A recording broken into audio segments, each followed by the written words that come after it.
Friends, welcome back to the page. நான் உங்க அரவிந்த். இன்னைக்கு நம்ம ஹோம் சீரிஸ்ல டம்பிள்ஸ் யூஸ் பண்ணி எப்படி ஃபுல் பாடி ஒர்க் அவுட் பண்றது அப்படிங்கறத பத்தி பார்க்க போறோம். ஏன் ஃபுல் பாடி ஒர்க் அவுட் அப்படின்னு கேட்டீங்கன்னா, நம்ம ரெகுலரா வீட்ல டம்பிள்ஸ் யூஸ் பண்ணி ஒவ்வொரு நாளைக்கு ஒவ்வொரு பாட்டுக்கு பண்றது நிறைய பேருக்கு கன்வீனியன்ட்டா இருக்காது. ஏன்னா டைமிங் வந்து ப்ராப்ளமா இருக்கும். அந்த மாதிரி இருக்கிறவங்களுக்கு இந்த டம்பிள்ஸை யூஸ் பண்ணி தினமுமே அவங்க எல்லா பார்ட்ஸையும் கவர் பண்ற மாதிரி ஒர்க் அவுட்ஸ் வந்து பண்ணலாம். அப்படி பண்றதுனால அவங்க பாடி வந்து அவங்க ஈஸியா மெயின்டைன் பண்ணிக்க முடியும். இது வந்து ஜிம்முக்கு போயிட்டு திடீர்னு ஜிம் போக முடியாம இருக்கிறவங்களுக்கு ரொம்ப ரொம்ப யூஸ்ஃபுல்லா இருக்கும். வீட்டில் மட்டும் ஒர்க் அவுட் பண்றவங்களுக்கும் யூஸ்ஃபுல்லா இருக்கும். கம்பேர் பண்ணி பார்த்தீங்கன்னா, ஜிம்முக்கு போயிட்டு விட்டுட்டு வீட்டில் பண்றவங்களுக்கும் வீட்டிலேருந்து ஒர்க் அவுட் பண்றவங்களுக்கும் கிடைக்கக்கூடிய ரிசல்ட்ல வந்து கொஞ்சம் மாற்றம் இருந்தாலும் ரெண்டு பேத்துக்குமே வந்து இது கண்டிப்பா யூஸ்ஃபுல்லா இருக்கும். சரி, இந்த ஒர்க் அவுட்லாம் எப்படி பண்றது அப்படிங்கறத நீங்க பார்ப்போம். நான் யூஸ் பண்ற டம்பிள்ஸ் பாத்தீங்கன்னா 5 கிலோ டம்பிள்ஸ் தான் யூஸ் பண்ணியிருக்கிறேன். நம்ம ஹெவியான வெயிட் போட்டு ஒர்க் அவுட் பண்ணுங்கிற அவசியம் இல்லை. ஏன்னா வீட்டில் இருக்கவங்களால 5 kg மட்டும் பண்றதா கொஞ்சம் அவங்களுக்கும் கன்வீனியன்ட்டா இருக்கும். ஹெவி வெயிட் போட்டு பண்றது வந்து அவங்களுக்கும் சிரமமா இருக்கும். ஸோ அதை பத்தி ஃபீல் பண்ணாதீங்க. நமக்கு 5 கிலோ டம்பிள்ஸ் இருந்தாலே போதுமானது. சரி, வாங்க இந்த ஒர்க் அவுட்லாம் எப்படி பண்றது அப்படிங்கறத பார்ப்போம். ஃபர்ஸ்ட் நம்ம பண்ண போறது வந்து புஷ்அப்ஸ். நார்மலா புஷ்அப்ஸ் வந்து நம்ம கிரவுண்ட்ல கை யூஸ் பண்ணி பண்ணுவோம். பட் டம்பிள்ஸ் யூஸ் பண்ணி பண்றதுனால சில பெனிஃபிட்ஸ் இருக்கு.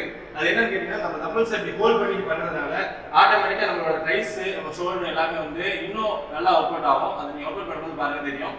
சரி, வாங்க ஒர்க் அவுட் பண்ணலாம். எப்படி பண்றதுன்னு பாருங்க.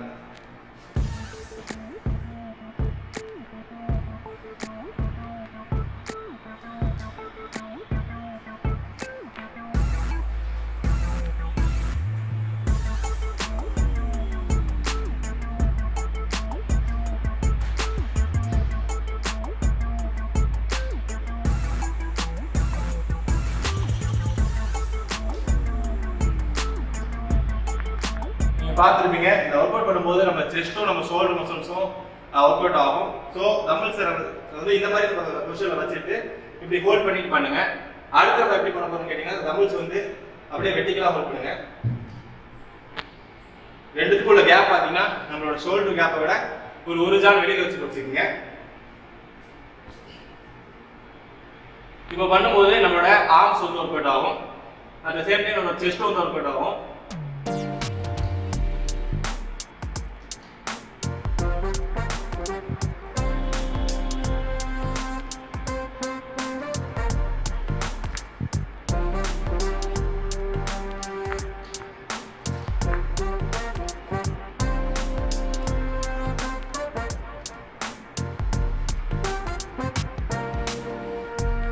இந்த செட்டு பாத்தீங்கன்னா மொத்தம் 3 செட் பண்ணுங்க. ஒரு செட்டுக்கு வந்து 10 reps பண்ணுங்க. ஃபர்ஸ்ட் பண்ண அதே ஒர்க்கட்டும் 3 செட். ஒரு செட்டுக்கு வந்து 10 கவுண்ட்ஸ் வரைக்கும் பண்ணுங்க. நெக்ஸ்ட் பாத்தீங்கன்னா க்ளோஸ் grip. ரெண்டு டம்பிள்ஸையும் இப்படி க்ளோஸா வச்சுட்டு உங்க ரெண்டு காலையும் க்ளோஸா வச்சுக்கோங்க. நார்மலா பண்ற புஷ்அப்ஸ். இது வந்து நம்ம லோயர் செஸ்டுக்காக பண்றது.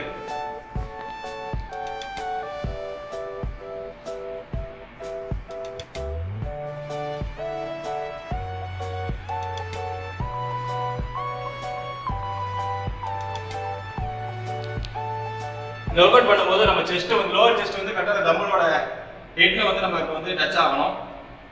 அப்படி பண்ணும்போது தான் உங்களுக்கு வந்து இந்த லோயர் செஸ்ட்டுக்காக இந்த ஒர்க் அவுட் வந்து போகும். நமக்கு நார்மலாக நம்ம தரையில் பண்ணும்போது கை வந்து டைமண்ட் ஷேப்ல வச்சு பண்ணுவோம். நீங்கள் அப்படி பண்ணுறதை விட இந்த டம்பிள்ஸ் யூஸ் பண்ணி பண்ணும்போது உங்களுக்கு நான் அந்த கிரிப் வந்து இன்னும் நல்லா ஸ்ட்ராங்காக கிடைக்கும். இன்னைக்கு ஈஸியாக வந்து இந்த ஒர்க் அவுட் வந்து பண்ணலாம். அடுத்து நம்ம பண்ண போகிறது வந்து சைட் ரைஸ். அது எப்படி பண்றதுன்னு பாருங்க. இது நம்ம ஷோல்டருக்காக பண்றோம். டம்பிள்ஸ் வந்து கீழே கொண்டு வரும்போது உங்க லெக்ஸுக்கு வந்து முன்னாடி வச்சுக்கோங்க. லெக்கு ஒட்டி வைக்காதீங்க. இப்படி வச்சுட்டு இதான் உங்க ரெஸ்டிங் பொசிஷன். இங்கேருந்து ரைஸ் பண்றது வந்து இந்த அளவுக்கு ரைஸ் பண்ணுங்க. உங்க ஷோல்டர் வந்து ஃபிளாட்டா இருக்கணும். ரைஸ் பண்ணும்போது இந்த அளவுக்கு பண்றதோ ரொம்ப தூக்கி பண்றதோ தேவையில்லை. இங்க இருக்கீங்க அப்படின்னா ஷோல்டர் ஃபிளாட்டா இருக்கு வச்சுக்கோங்க. இது எப்படி பண்றது அப்படின்னா, இது ரெஸ்டிங் பொசிஷன். இதுல இருந்து ஸ்டார்ட் பண்ணிக்கங்க.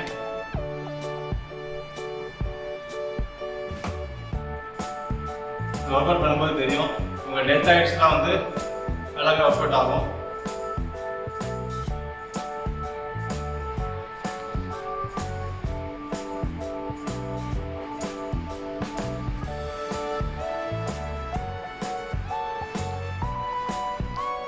அடுத்த நம்ம பண்ற ஒர்க் அவுட் ஷோல்டருக்கு தான். ட்ராப்காக பண்ற ஒர்க் அவுட். இதுவும் வந்து மொத்தம் 3 செட் பண்ணுங்க. ஒரு செட்டுக்கு 10 கவுண்ட்ஸ் வரைக்கும் பண்ணுங்க. இது ரெஸ்டிங் பொசிஷன் வந்து 2 டம்பிளோட ஹெட் இப்படி டச் பண்ணிக்கங்க. முடிஞ்ச அளவுக்கு டம்பிள்ஸ் க்ளோஸாக பிடிச்சிக்கங்க. சென்டராக பிடிக்காம க்ளோஸ்டா பிடிச்சிட்டு இந்த டச் பண்ணிக்கங்க. இதுல இருந்து எப்படி ஸ்டார்ட் பண்ணணும் அப்படின்னு கேட்டீங்கன்னா உங்க ஷோல்டர் நெக் வரைக்கும் நெக்கோட லெவல் வரைக்கும் ரைஸ் பண்ணிட்டு திரும்ப கொஞ்சம் கீழே ரிலீஸ் பண்ணுங்க. கீழே ரிலீஸ் பண்ணும்போது ஃபுல் ரிலீஸ் பண்ணணும். நடுவில் ஹோல்ட் பண்ணுறதுலாம் கூடாது, ஃபுல்லாக வரைக்கும் ரிலீஸ் பண்ணணும். எப்படி பண்ணுறத பாருங்க.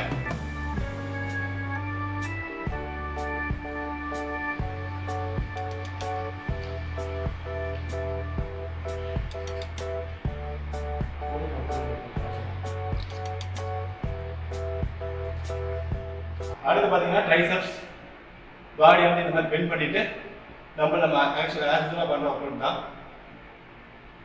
சப்போஸ் இந்த ஒர்க் அவுட் எப்படி பண்ணுறது தெரியல அப்படின்னா நமக்கு இதுக்கான லிங்க் வந்து டிஸ்கிரிப்ஷனில் இருக்கு, போய் செக் பண்ணி பாருங்க. இது வந்து நீங்கள் சிங்கிள் ஹேண்ட்லையும் பண்ணலாம். ஒரு ஹேண்ட்ல கம்ப்ளீட் பண்ணிட்டு திரும்ப அகைன் வந்து அடுத்த ஹேண்ட்ல பண்ணலாம். அப்படி இல்லை அப்படின்னா ரெண்டுமே ஆல்டர்னேட்டிவாக பண்ணலாம். இதில் ஒரு கவுண்ட், இதில் ஒரு கவுண்ட். இதில் முக்கியமான விஷயம் வந்து உங்கள் பாடி வந்து இந்த மாதிரி பெண்ட் ஆகிருக்கணும் 45 டிகிரி. அதுக்காக ரொம்பவும் நீங்கள் பெண்ட் பண்ணணுங்கிற அவசியம் இல்லை. 45 டிகிரி பெண்ட் பண்ணியிருந்தீங்கன்னா போதும். இது வந்து 3 செட் பண்ணுங்க. ஒரு செட்டுக்கு வந்து 10 கவுண்ட்ஸ் பண்ணுங்க. நெக்ஸ்ட் பைசெப்ஸ்க்காக ஹேமர் கர்ல். இதுல ஆல்டர்னேட்டிவ் ஹேண்ட் பண்ணுங்க. நீங்க சிங்கிள் ஹேண்ட் ஃபுல்லா கம்ப்ளீட் பண்ணிட்டு பண்றதை விட ஆல்டர்னேட்டிவா பண்ணீங்கன்னா உங்களுக்கு பெனிஃபிட்ஸ் வந்து கொஞ்சம் நல்லா இருக்கும். சீக்கிரம் டயர்ட் ஆக மாட்டீங்க, அதிகமான கவுண்ட்ஸ் வந்து பண்ண முடியும். ஹேமர் கர்ல் கம்ப்ளீட் பண்ணிட்டு நார்மல் டம்பிள் கர்ல்.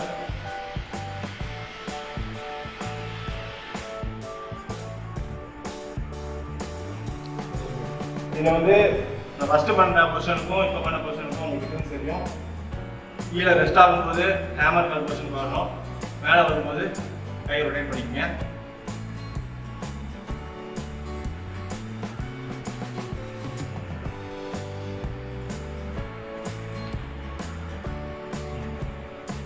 அடுத்து வந்து லேட்.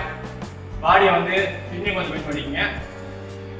ஹேண்ட் பொசிஷன் வந்து உங்கள் ஷோல்டர் வந்து கொஞ்சம் இந்த மாதிரி வைடா வச்சுக்கோங்க. இது ரெஸ்டிங் பொசிஷன். இது வந்து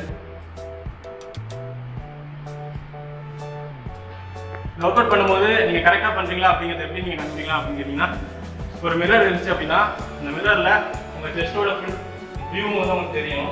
ஒரு டேபிளாக தான் நீங்க வந்து கரெக்டான ஆங்கிள் நிற்கிறீங்க அப்படின்னு அர்த்தம். ஏன்னா நீங்க பெண்ட் பண்ற ஆங்கிள் வந்து நீங்க தப்பு பண்ணீங்க அப்படின்னா உங்களுக்கு லோவர் பேக் பெயின் வரதுக்கு நிறைய சான்ஸ் இருக்கு. அதை அவாய்ட் பண்ணோம் அப்படின்னா நீங்க கரெக்டான பொசிஷன்ல பெண்ட் பண்ணிட்டு அப்புறம் ஒர்க் அவுட் பண்ணுங்க. அடுத்த ஒர்க் அவுட் வந்து நம்ம லெக்ஸுக்கு லஞ்சஸ். எப்படி பண்ணுறதுன்னு கேட்டிங்கன்னா ஃபர்ஸ்ட் லெஃப்ட் அடுத்த ரைட் ஆல்டர்னேட்டிவா பண்ணிக்கங்க. இந்த ஒரு லெக்கை கம்ப்ளீட் பண்ணிட்டு அடுத்த லெக் போய்க்குங்க.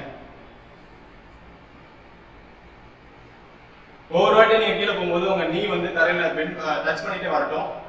அப்பதான் பாடிக்கு வந்து ஒரு ஸ்டெபிலிட்டி கிடைக்கும். நீங்க நீ எப்படி டச் பண்ணாலும் பாதியில இருந்துச்சுங்க அப்படின்னா உங்க கவுண்டிங் ஜாஸ்தி ஆகும்போது உங்க காலில் ரொம்ப சேர்க்க ஆரம்பிச்சு உங்களுக்கு பேலன்ஸ் மிஸ் ஆயிடும். ஸோ கீழே டச் பண்ணிட்டே மேலே வரீங்க, அது தப்பு கிடையாது. ஏன்னா நம்ம மேலே ரைஸ் பண்ணும்போது நம்ம லெக் வந்து ஒர்க் அவுட் ஆகும். ஒரு லெக் கம்ப்ளீட்டாக முடிச்சுட்டு அடுத்து வந்து ஒரு லெக் வச்சுக்கங்க. நீங்கள் கீழே கால் டச் பண்ணும்போது உங்களுக்கு பெயின் ஆகுது அப்படின்னா நீங்கள் வீட்டில் வந்து இருக்கிற பில்லோ ஏதாச்சும் கீழே வச்சுட்டு அதில் நீங்கள் வந்து காலை வந்து ரெஸ்ட் பண்ணிக்கலாம்.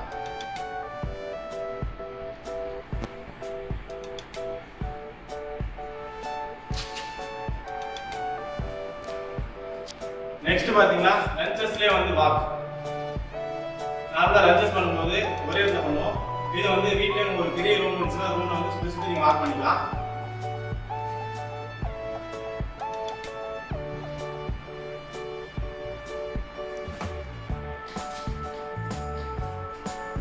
இது பண்ணும்போது நிறைய பேர் பண்ண மிஸ்டேக் என்னன்னு கேட்டீங்கன்னா, நீங்க நடக்கும்போது உங்களோட பேக்கை வந்து ஒரே ஸ்ட்ரைட் லைன்ல வந்து மெயின்டைன் பண்ணணும்னு நினைப்பீங்க. அப்படி பண்றது வந்து தப்பு. அதாவது எப்படின்னு கேட்டீங்கன்னா, நடக்கும்போது இப்படி ரைஸ் பண்ணிட்டு திரும்ப அடுத்த காலத்துக்கு ஸ்ட்ரெயிட் லைன்லேயே வச்சுட்டு உட்காருங்க. அப்படி பண்ணுற எந்த அவசியமுமே கிடையாது.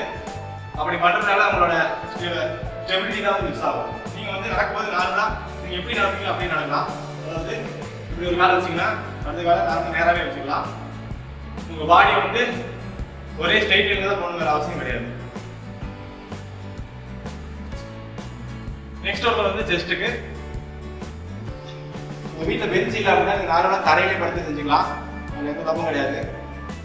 இதில் டம்பிள்ஸில் பண்ணுறதுனால நம்ம நம்ம கவனிக்க வேண்டிய விஷயங்கள் 2-3 இருக்குது. அது என்னன்னு கேட்டிங்கன்னா, நம்ம தம்பிள்ஸை வந்து ஸ்ட்ரெயிட்டாக அப்படி ஹோல்ட் பண்ணணும், 2 தம்பிள்ஸ் டச் ஆகிருக்கணும். கீழே ரைஸ் பண்ணும்போது கீழே நம்ம கை இறக்கும்போது இந்த மாதிரி ரொம்ப ஃப்ளாட்டாக இறக்கக்கூடாது, இந்த மாதிரி பாடியை டச் பண்ணி இறக்கக்கூடாது. கரெக்டாக ஒரு 45 டிகிரியில் இருக்கணும். எவ்வளோ ரைஸ் பண்ணிக்கணும். இதுதான் வந்து கரெக்டான பொசிஷன்.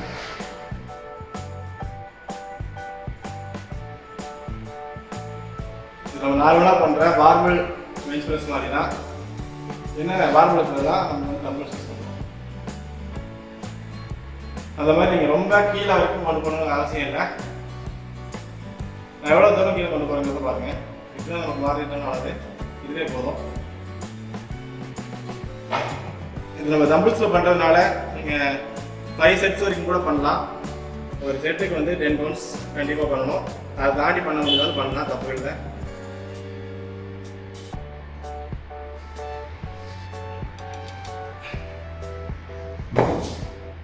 என்ன ஃப்ரெண்ட்ஸ், இன்னைக்கு வீடியோ பார்த்துருப்பீங்கன்னு நினைக்கிறேன். இந்த மாதிரி நம்ம தம்பிள்ஸ் யூஸ் பண்ணி தினமும் நம்ம ஃபுல் பாடி ஒர்க் அவுட் வந்து வீட்டிலே பண்ணலாம்.